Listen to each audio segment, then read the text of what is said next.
समझ सकते हैं पूरा 24 घंटा कभी भी याद करते हैं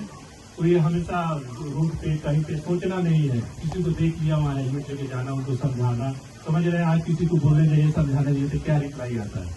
ठीक है, सामने वाला किस मूड में है क्या है,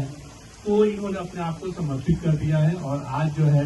पूरे मतलब मीडिया में चाहे जहाँ भी है कहीं भी आज पर्चे के मुहताज नहीं है, हर जगह इनका जो है अच्छा खासा नाम है, एक पॉपुलरिटी है, क्योंकि इन्होंने अपने आप को समाज के लिए समर्पित कर दिया। तो वो आज इनसे बात हुआ, हमने कहा कि एक छोटा सा कार्यक्रम है, आप आइए सबके बीच में, लिट्टी चोखा का कार्यक्रम है, प्लस अपने सभी लोगों का है कि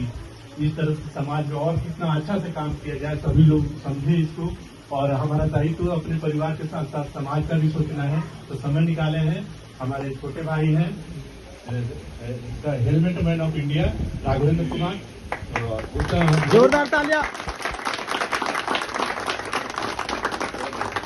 कुछ शब्द जो है यहाँ पे सभी महानुभव हैं, सभी महारथी हैं, सभी आईटी सेक्टर में और कहाँ कंपनी में अच्छे जगह पे हैं। आज सबके बीच में आप आए हैं, आपका स्वागत है। आइए कुछ शब्द कहिए और लोगों को प्रभावित करें। जय श्री राम आप सभी का। देखिए सबने इतना बढ़ चढ़ के मेरा परिचय दिया, मगर ऐसा कुछ हूँ नहीं, सामान्य नागरिक हूँ और मुझे हेलमेट मैन ऑफ इंडिया के नाम से जानते हैं।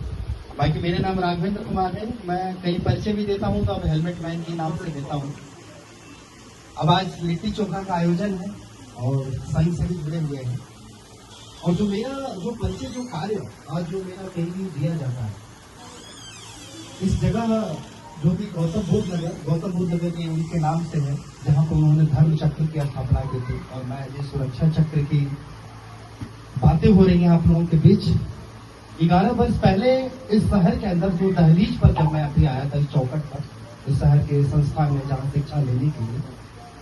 तो सिर्फ डिग्री लेने के लिए नहीं बल्कि उस भरोसे में भी आया था। जिस गांव से जहां से निकला था, जिस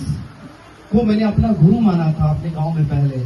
जो उनका भरोसा मुझे मिला था। एक गांव से निकल करके बिहार से राजा बड़े शहरों में आते हैं तो आप क्या बनकर जाएंगे इसका कोई पता नहीं था, लेकिन भरोसा लेकर जरूर आते हैं। लेकिन आज समय की नजाकत को देखिए तो भरोसे की जितनी जगह थी वो सभी के सभी ध्वस्त है, चाहे शिक्षा हो, चाहे चिकित्सा हो, चाहे आप कहीं भी किसी चीज के ऊपर आप देखते हैं, अगर प्रकाश डालें, जब ज्ञान के ब्रह्मांड पर गूगल जैसे उसका कब्जा हो रखा हो गूगल का, तो सोचिए आज भी फिर हम अपने बच्चे को लेकर कई शिक्षा के लिए लेकर के जा रहे हैं या बड़ी डिग्रियां के लिए, क्या वो टीचर आपको शिक्षा देंगे? तो सबसे मुझे ये जो समझ में आया कि जो मैंने अपने मित्र खोया और मैंने ये देखा कि इस दुनिया में जो लोग भी हैं सबको एक दिन जाना है, मरने के मार्ग कई सारे हैं, लेकिन इस धरती पर आने का मार्ग सिर्फ एक ही है, वो सिर्फ मां से जन्म है। तो मैंने ये देखा कि जो भारत के अंदर जो हर साल जो 2 लाख लोग मर रहे हैं, उसमें से 50,000 वो लोग होते हैं जो घर के सिंगल चिराग होते हैं। उनमें से मेरा मित्र भी था जो कि अपने माता पिता का इकलौता चिराग था, और 20 साल मन्नतों के बाद हुआ था। जो मेरा दोस्त जाति से ब्राह्मण, और उस माता पिता ने, भारत का ऐसा कोई तीर्थ स्थल नहीं था जहां उन्होंने मन्नतें न मांगी हो, और 20 साल बाद जब पुत्र की प्राप्ति हुई तो उन्होंने उसका नाम भी कृष्ण रखा, और कृष्ण के बहुत अच्छे पुजारी थे। तो जब यहाँ पर हादसे होने के बाद जो रामविचार साहब ने कहा, मैंने पहली बार ये देखा कि 65 से 70 साल की उम्र में कोई माता पिता एक 10 रुपए की झोली में 20 लाख रुपए भरकर इस नोएडा के अंदर आते हैं जुआ खेलने के लिए, अपनी बेटी की जिंदगी वापस ले जाने के लिए, लेकिन फिर भी वो जुआ हार गए। जिस शहर में उन्होंने भेजा था अपने बेटे को, जहाँ पर शिक्षा लेकर के कुछ ऐसे हम लोग जो बैठे हैं कामयाब होने के लिए, मगर वही लोग उन्होंने चिता जलते हुए देखी। तो यकीन मानिए जिस परिवार में हादसा होता है वो परिवार जीवन भर के लिए गुंगा बन जाता है, और आज तक किसी गुंगे के इतिहास न दुनिया ने सुनी न लोगों ने सुना। अगर मैं भी चाहता, एक अच्छी खासी मेरी भी नौकरी थी, सब कुछ सही था, 26 साल उस समय उम्र थी मेरी, और जो मेरे दोस्त का उम्र था 24 साल, लेकिन जो मैंने अपने दोस्त के माता पिता की आंखों में आंसू देखा वो रक्त के आंसू थे। मुझे लगा कि ये जो मौत हो रही है सड़कों पर, इतनी मौत आज से 5000 वर्ष पहले किसी युद्ध में हुआ करती थी, और बिना किसी युद्ध के हम अपने भारत की सड़कों पर आज मैं अपने मित्र को खो रहा हूँ। आए दिन टीवी न्यूज के माध्यम से आप देख रहे हैं, हर दिन जो 1300 हादसे हो रहे हैं, जिनमें 500 चिताएं जल रही हैं। अगर 1 घंटे की बात करूं तो इन्हीं हमारे भारत की सड़कों पर 1 घंटे में 20 लोगों की मौत हो रही है, और उनमें से 8 लोग वो होते हैं जो बिना हेलमेट के होते हैं। और जो मेरे दोस्त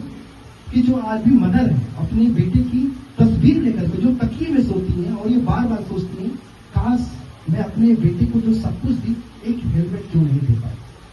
तो मैंने ये सोचा कि भारत में जितने भी माता पिता हैं जिनकी एक औलाद है, जिस तरह वो अपने बच्चे की शिक्षा के लिए भाग रहे हैं, उन तक मुझे मैसेज देना चाहिए। वो अपने बच्चे के लिए जिस तरह से शिक्षा के लिए भाग रहे हैं, वो सुरक्षा के लिए भी उनको भागना जरूरी है। तो इस वजह से जो मैंने मिशन था ना कि मैं अपने दोस्त की तरह किसी को नहीं खोने दूंगा, और मेरा एक ही था पर्पस कि बस उस माता पिता तक ये आवाज देना कि जिस तरह आप अपने बच्चे को जूते चप्पल आप पहनाना सिखा रहे हैं, अपने बच्चे को घर से साइकिल ला करके दे रहे हैं, कहीं आप अपने बच्चे को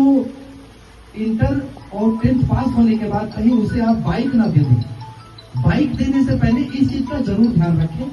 क्योंकि जब आपके बच्चे को साइकिल पर हेलमेट लगाने की आदत हो तभी आप उसको बाइक दें, अन्यथा आप खुद अपने बच्चे के लिए कफन लेकर के आ रहे हैं। तो ये मेरी 11 साल की जो जर्नी है, जो भारत के अंदर जो हमने 70,000 हेलमेट दिए, उनमें से 40 लोगों की जिंदगी बचाया हुआ है। और ये मेरी लड़ाई अभी भी चल रही है। पर्पस यहाँ पर